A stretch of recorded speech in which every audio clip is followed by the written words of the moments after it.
Hello, we are Natives, and this is our Hit the Floor Firsts.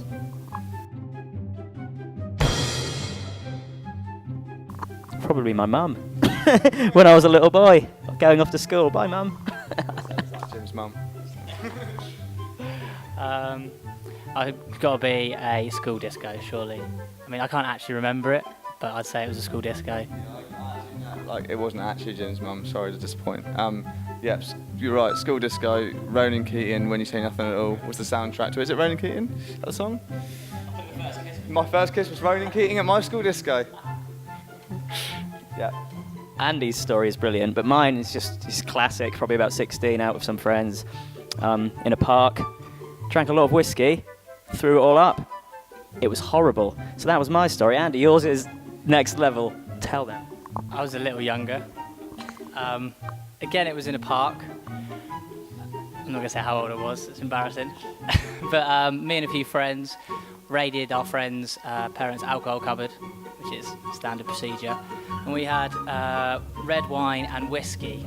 And also, to go on the side, we had shortbread, because we were told that when you drink, you lose brain cells. But if you eat, you don't lose them. So we did that, so we proceeded to drink this red wine and whiskey out the bottle, and safe to say that I wasn't very well after it, and I didn't go to school the next day for sports day. So that gives you an idea of how old I was. Well, actually, no, but I didn't go in, but then there was girls at the school told the teachers what I'd done the day before, and I got dragged into school and made to do sports day. Can't beat that. Cheers. I was the one that instigated Andy's first drink. No, very similar to Jim. Just I remember being on like a hill near in the New Forest where we live, rolling around like after having about a sip of a beer.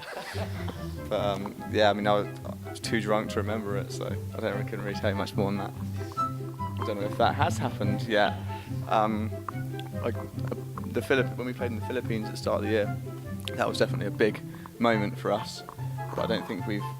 And I guess seeing like the album in HMV and stuff is quite like a nice thing. Anything which like the parents like notice. So like when you're on like the radio and the parents hear it, things like that, that's like gratifying. But I don't know if you've actually had a big moment yet. We've been like, yes, we've made it. We've got like big goals yet to accomplish.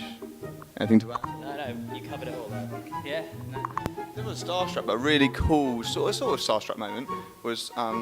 I remember when I was a lot younger, somehow blagging it into backstage at a Kerrang tour a long time ago, and meeting Simon Neil from Biffy and Biffy Clyro, one of my favourite bands, and he was like the coolest guy ever. And I remember him just sitting us down and having a big chat about. He was really interested to hear about our band, and I remember him just giving us all this advice and just being like, "That's mental. That's Simon Neil giving us advice." So that was always that. He was definitely a cool person. Yeah. I've got a guy called John Feldman who produced our album.